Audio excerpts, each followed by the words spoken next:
Good afternoon, everybody. Thanks for coming to the 10th ControlPoint quick take. This may just be the quickest of the quick takes. So what we like to do is we like to go through the entire presentation before we answer any questions. You can ask your questions anytime, but I'll hold off answering them until after I'm done with the presentation. And in this case, it's not going to be a very long presentation. It's very straightforward. So the topic is how to change the ControlPoint application service account. Some of you might be asking, why would you need to change the account? Well, let's say that you, for whatever reason, used an account that you didn't really intend to in the first place. Might be a service account that another application is using already, and you're afraid that maybe a different administrator might change the password on you, thereby making ControlPoint stopping the ControlPoint web application pool.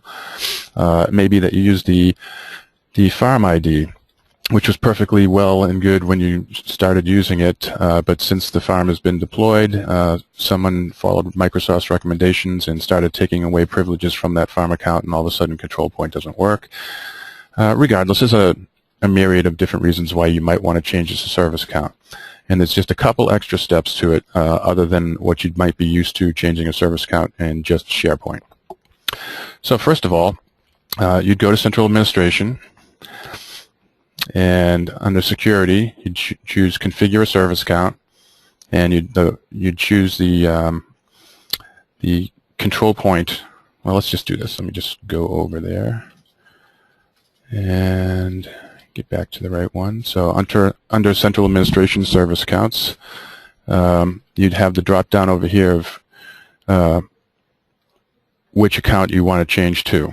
And in my case, I want to use the ControlPoint web application pool, and here's the account that I wanted to change it to. I'm just going to leave it because I'm not changing it. That's we'll just pretend that I just changed that. So that was step number one. You should know that when you say OK to this, SharePoint will come up to you and say you need to do an IIS reset. It won't do it for you. It won't automatically happen at that point. You have to manually do it. And you'll have to do it on each web front end that ControlPoint might possibly be running on. So just be aware that if I was to hit OK right here, I'd get a message saying, do an IIS reset. Okay, step number 2 is we have to have you go into SQL to change, to add the new account to with DB owner permissions to the XEadmin database.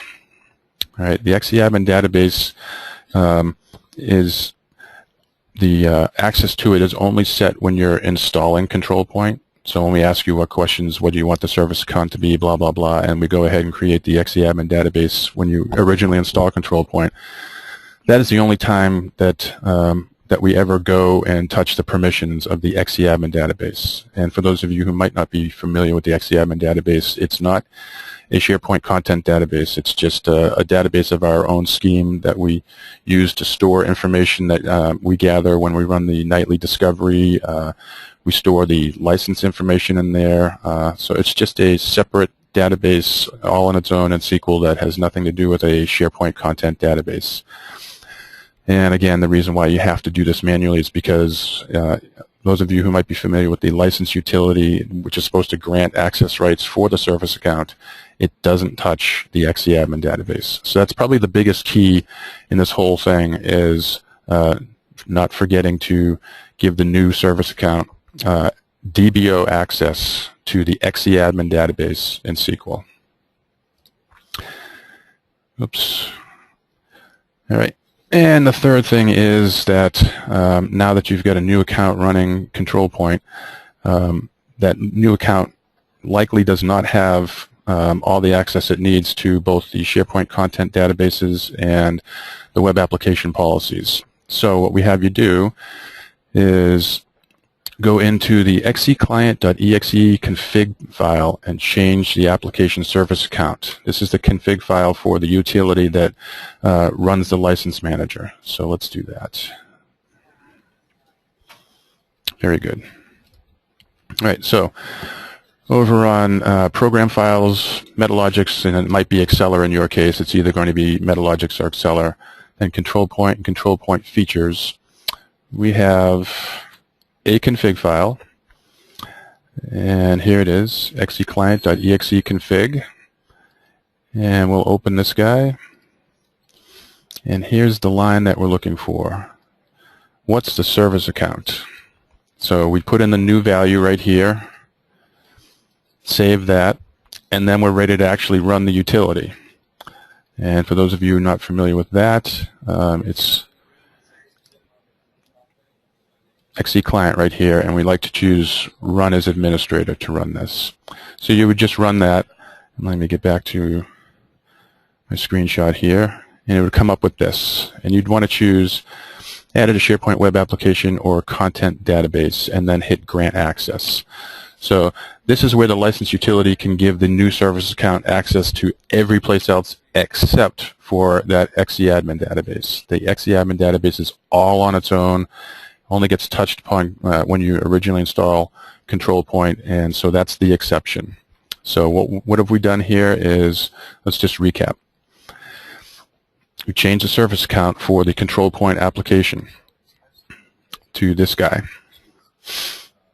And we've gone into SQL, and for the user mapping for the account that we want to have be the new service account, we've made sure that for the xeadmin database we have DB owner.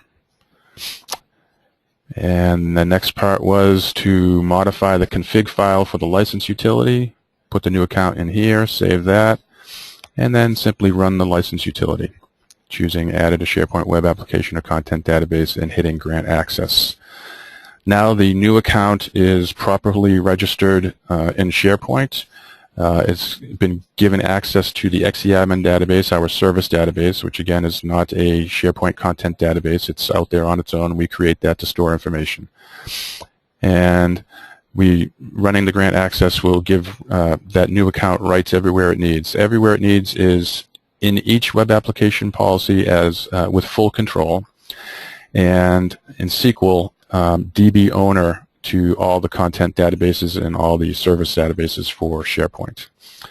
So really, as advertised up front, this is probably going to be the quickest quick take we've ever had, but these two things, granting access to xeadmin and running modifying the config file so that you can run a license utility to get the new account to have access everywhere it needs for ControlPoint to work. And I'm afraid that's all the content I really have. It is that straightforward, but I'd like to know if anybody has any questions at all.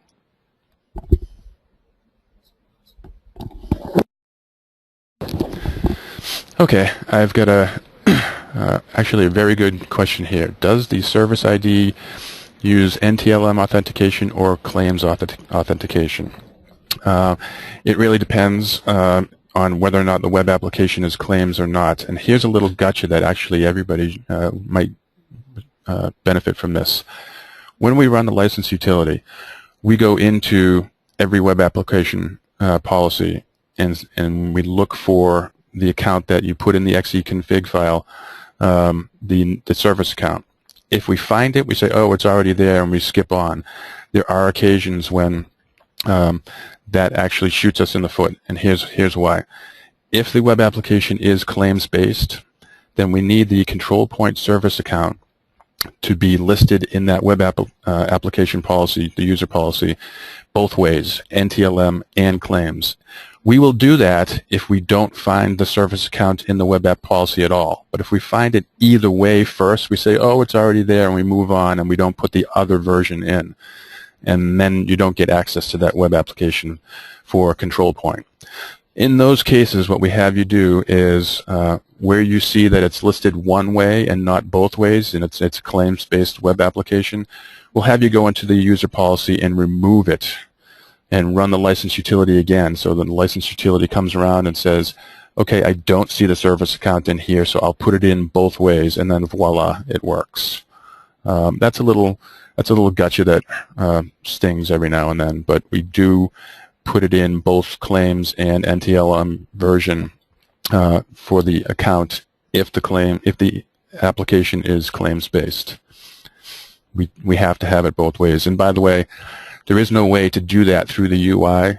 So if you're thinking that you can go to central administration and go to the web app policy and say, oh, well, I'll just put in the other version because I know what the claims-based account name would look like, you can go ahead and do that, and SharePoint will say, okay, yeah, I did that for you, and in the background it's saying, you idiot, it's already in there, so we're not going to add it. And you can go back into that web app policy and look, and you'll see it's still in there the one way. It didn't add it the second way, but it didn't tell you that it didn't add it the second way, but it did not. So the only way to get them both ways in there is through removing the one instance that's in there, running the license utility again, and then you'll see they're in there both ways. So that's a really good question, and that's a gotcha that comes up a lot, so I'm glad we were able to get that in there. I don't have any other questions yet. Any other questions? I realize this was a very straightforward quick take, but it's a valuable one because there are those two exceptions to what you might be used to as a SharePoint administrator of just changing a service account. What if you just changed the service account password?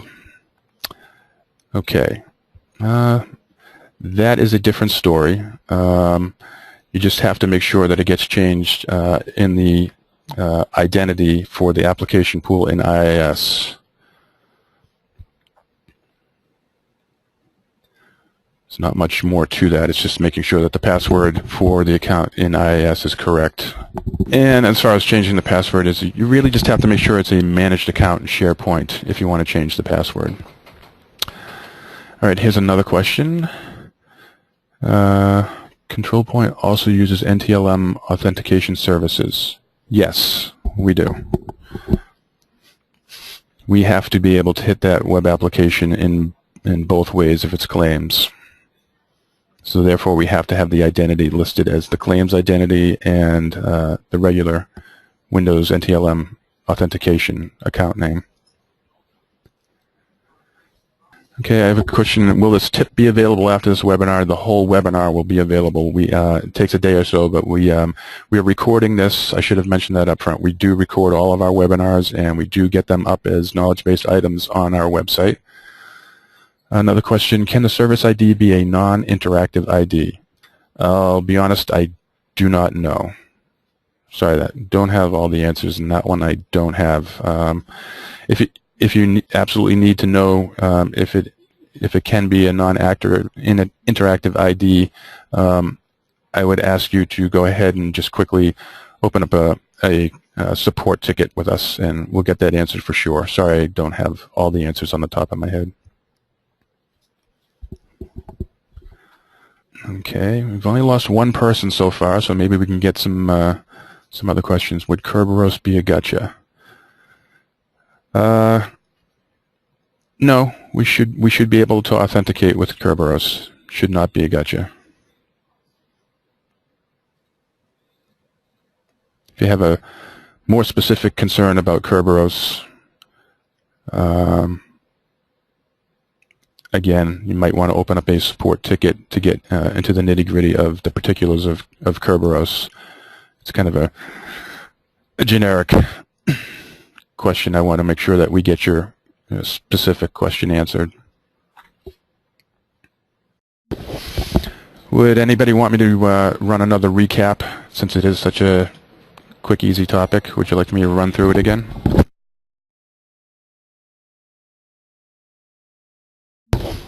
Okay, we got a taker. I'll run through it again here. All right, I'm going to get back to the beginning. It's basically 3 easy steps. You wanted to go into central administration, manage service accounts, configure service accounts, I should say, and find the application pool for the one that you want. And in this case, it's called Web Application Pool ControlPoint. That's our web application pool. And then this is where you get to change the service account to whatever you want it to be. Keep in mind that it should be a managed account in SharePoint. And next we jump over to SQL and we find the user in question. In this case it's MXSVC Harvard.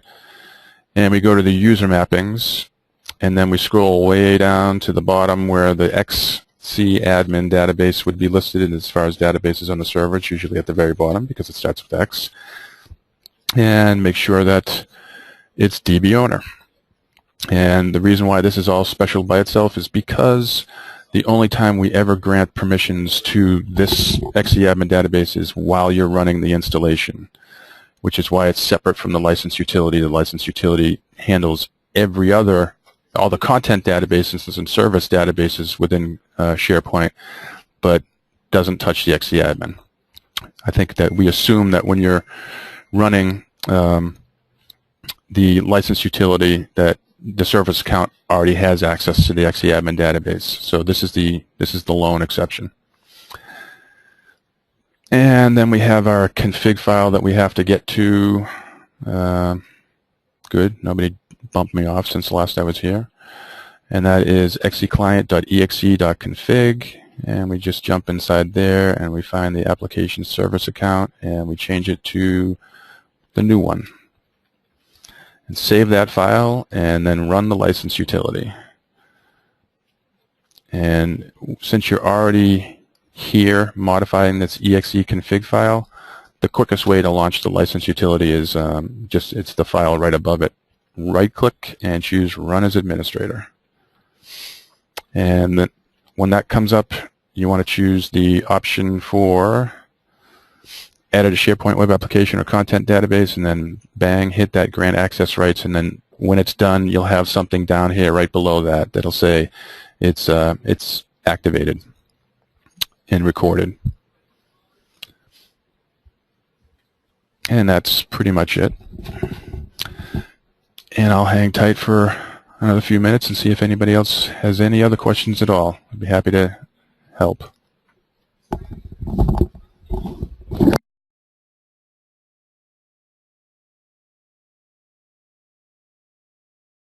Yeah, I think this was a very straightforward topic. A lot of good questions, though, and hopefully it was helpful.